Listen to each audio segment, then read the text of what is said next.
பெரும்பாலும் சில விஷயங்களை நம்மளுடைய சூழல்கள் தான் ஆக்கிரமிக்குதுன்னு சொல்லுவோம். அது எப்படின்னு கேட்டிங்கன்னா, முதல்லலாம் எனக்கு ஒரு 12-10 வயசுக்கு மேலெல்லாம் கொஞ்சம் ஞாபகம் இருக்குது. அந்த மாதிரி இருக்கிறது அடுத்தடுத்து வர்ற ஒரு சில சூழல்கள் எல்லாம் பார்த்திங்கன்னா, நம்மளை சுற்றி இருக்கிறவங்கள எப்படி இருக்கிறாங்களோ அதை பொறுத்து சில அதிர்வலைகள் ஏற்படும். எப்படின்னா, அப்போல்லாம் எங்கள் வீட்டுக்கிட்ட பார்த்திங்கன்னா சினிமாவுக்கு போகிற ஆர்வம் நிறைய இருக்கிறவங்க இருப்பாங்க. ஏன்னா அப்போ இந்த மாதிரி எல்லாத்து வீட்லேயும் டிவி இருந்ததில்ல, சினிமாவை தான் மெயின் பேஸாக போய் பார்ப்பாங்க. எனக்கு தெரிஞ்சு எனக்கு எடுக்கும்போது ₹1 டிக்கெட்டோ 1.25 ரூபா டிக்கெட்டு எனக்கு எடுக்கிறாங்க சின்ன பிள்ளைகளுக்கு, அந்த மாதிரின்னு சொல்லிட்டு எடுப்பாங்க. அப்படி கணக்கு பார்க்கும்போது எல்லோரும் சினிமாவுக்கு போகிறதுக்கு தயாராவாங்க. ஒரு பொங்கலோ ஒரு தீபாவளியோ அல்லது ஏதாவது ஒரு விஷயம் நிர்ணயம் பண்ணுது அப்படின்னு சொன்னால் இந்த புது படம் ரிலீஸோடது தான். அப்படித்தான் எனக்கு தெரிஞ்சு ரொம்ப ப்ராப்ளமாக யோசித்தது பாட்ஷா படம் ஒன்று, ரெண்டாவது இது கமலஹாசனுடைய படம் ஒன்று இருந்தது. அது பேர் எனக்கு சரியாக ஞாபகம் இல்லை. ஆனால் கட் அவுட்டுகள்லாம் அவ்வளோ பெருசாக இருக்கும். கட் அவுட் அடி உயரத்துக்கு மாலை கட்டுவாங்க, உட்காந்து விடிய விடிய மாலை கட்டுவாங்க. அவ்வளோ கணக்காக அந்த மாலை பார்த்து பிடிச்சி அதை மேலே எடுத்து கட்டுற குறிப்பிட்டவங்க தான் மேலே ஏறுவாங்க. எல்லாருமே ஏற மாட்டாங்க. எனக்கு தெரிஞ்சு அதுலேருந்து விழுந்து அடிபட்டவங்களாம் இருக்கிறாங்க. அப்போ அது நல்ல விஷயத்தையும் ஏற்படுத்தியிருக்குது, அதே சமயம் ரொம்ப என்ன சொல்கிறது, ரசிகர்கள் பட்டாளங்கிறது.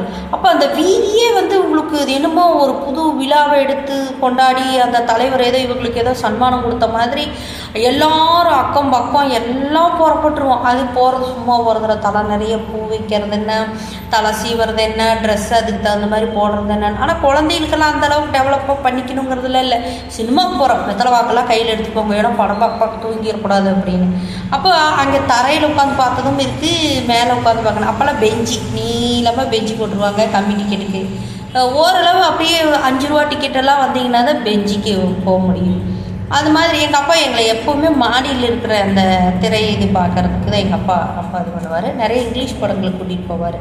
அது என்னமோ அது ஒரு பெரிய ஆர்வமாக இருந்தது. ஆனால் இன்றைக்கி அந்த மாதிரி ஒரு அதிர்வலைகள் சினிமா வந்துருச்சு அப்படிங்கிற ஒரு கிரேஸு, ஒரு சந்தோஷம்.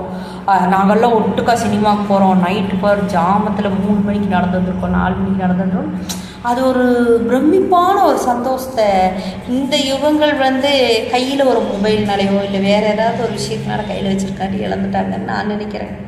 சில சந்தோஷங்கள் வாழ்ந்த காலத்தை கம்பேர் பண்ணி பார்க்கும்போது இந்த ஜெனரேஷன்கிட்ட ஒரு ஹாப்பிங்கிறதே இல்லை. ஆனால் இருக்குது, அவங்க முயற்சி பண்ணால் கொண்டு வர முடியும். மொபைலை அந்த பக்கம் வச்சுட்டு சினிமா தேட்டர்களுக்கு போகணும். ஆனால் அதுவுடையும் பாருங்கள், இப்போ ஒரு டிக்கெட்டே 200, 300, ஒரு சிலர் 800, 1000 கொடுத்து வாங்குறாங்க. சரிங்களா, முதலே புக் பண்ணிடுறாங்க, ஆன்லைனு அது இதுன்னு சொல்லி சொல்கிறாங்க. உள்ளே போகிறதும் அப்படி தான், என்னமோ கடமையும் படம் பார்க்குறாங்க. அன்றைக்கெல்லாம் கை தட்டி ஆரவாரம் பண்ணி அந்த தரையே தெரியாது, அந்த அளவுக்கு டிக்கெட் கிழிச்சு வீசுவாங்க. சரிங்களா, நான் ஒன்றும் என்னமோ பெரிய கெஜெட்டு இடத்துலேருந்து வரல, எல்லாம் தரமட்டமான ஒரு சூழல்கள் வளருது இல்லையா, அந்த பீரியட் டைமுன்னு கூட சொல்லலாம். அப்படி கணக்கு பார்க்கும்போது ரொம்ப பெரிய வித்தியாசம் இல்லை. எங்கள் அம்மாவுக்கு 15 வயசாக இருக்கும்போது தான் இந்த ஊருக்குள்ளே டிவின்னு ஒன்று வந்திருக்கு அப்படின்னு சொல்கிறாங்களாம். எல்லோரும் ரேடியோவில் தானே கேட்டுட்டு இருந்தாங்க அலைவரிசையாக. இப்போ எல்லாமே பிக்சராக நம்ம டிவிலையும் பார்க்கலாமாம்மா அப்படின்னு சொல்லுவோம். அப்போ அதை சொல்லும்போது எங்கள் அம்மா ஒரு இடத்துல அந்த மாதிரி விலை கொடுத்து டிவி வாங்கிட்டு வந்துருக்குறாங்க அப்படின்னு சொல்லிட்டு அந்த டிவியை வேடிக்கை பார்க்குறக்கே உரம்பரை போன மாதிரி போனாங்களாம்மா.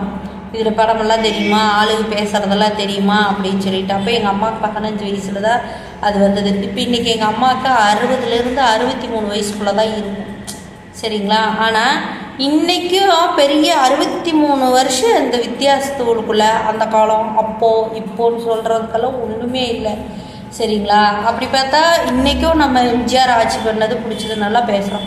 அப்படி பார்த்தா எம்ஜிஆர் இறந்து போகும்போது நாங்கள் என்ன சொல்கிறோம், நான்லாம் சின்ன பிள்ளை.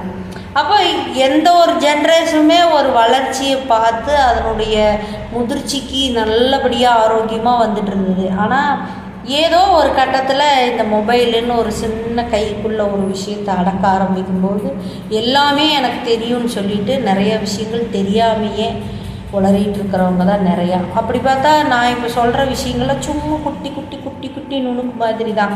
ஆனால் சில பிரம்மாண்டமான விஷயங்களை புரிஞ்சு அதை பற்றி விஷயங்களையெல்லாம் சேகரித்து பேசுகிறவங்களையெல்லாம் நான் ரொம்ப வியப்பாக பார்க்குறேன். இத்தனை விஷயங்களை சேகரிச்சிருக்காங்களா, இவ்வளோ விஷயங்களை பேசுகிறாங்களா, பரவாயில்லையே, நல்லா இருக்கே, நாம் இதெல்லாம் கேட்டதே இல்லையே, நம்ம ஒரு கதையாக பார்த்துருக்கோம், ஒரு நாவலாக படிச்சிருக்கோம், எல்லாம் பண்ணியிருக்கோம். ஆனால் இவங்க இந்த மாதிரி கதாபாத்திரத்துக்குள்ளே இப்படியெல்லாம் ஒருத்தங்க சந்திச்சாங்க பொறிச்சாங்க, நல்லா இது பண்ணுறது ஒரு பெரிய விஷயமா இருக்கே அப்படின்னு சொல்லி நினச்சிருக்கேன். அதே சமயம் நடிகர்களை பேட்டி எடுக்கிறதும் அப்படித்தான் ஜென்ரேஷன் மாறும்போது கொஞ்சம் இதாக இருந்துச்சு. இது வரைக்கும் டைரக்டர்னால் யார், மியூசிக் போட்டவங்கன்னா யார், எல்லாத்தையும் அந்த படம் போடும்போது பேர் சொல்லுவாங்க, அப்படி தான் தெரியும். ஆனால் இன்றைக்கி வந்து அந்த சின்ன சின்ன நுணுக்கு வேலை செய்தவங்கள வரைக்கும் போய் எல்லோரும் பேட்டி எடுக்கிறாங்க. ஒரு நல்ல விஷயந்தான்.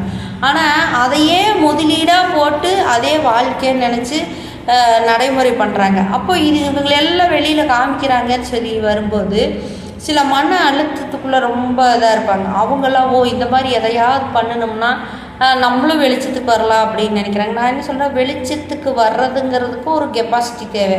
அதுக்கான பயணம் நீங்கள் நிறைய சுழற்சியில் வந்திருக்கணும். அதுக்கப்புறமா தான் நீங்கள் வெளியில் வரணும். இன்றைக்கி ஒன்றும் இல்லை, மொபைல் இருக்கிற ஒரே காரணத்துக்காக திறமையான மனிதர்கள் எல்லாம் என்ன சொல்கிறது கொண்டு வர்றதுக்கான ஒரு பெரிய வாய்ப்பாக இருந்தது.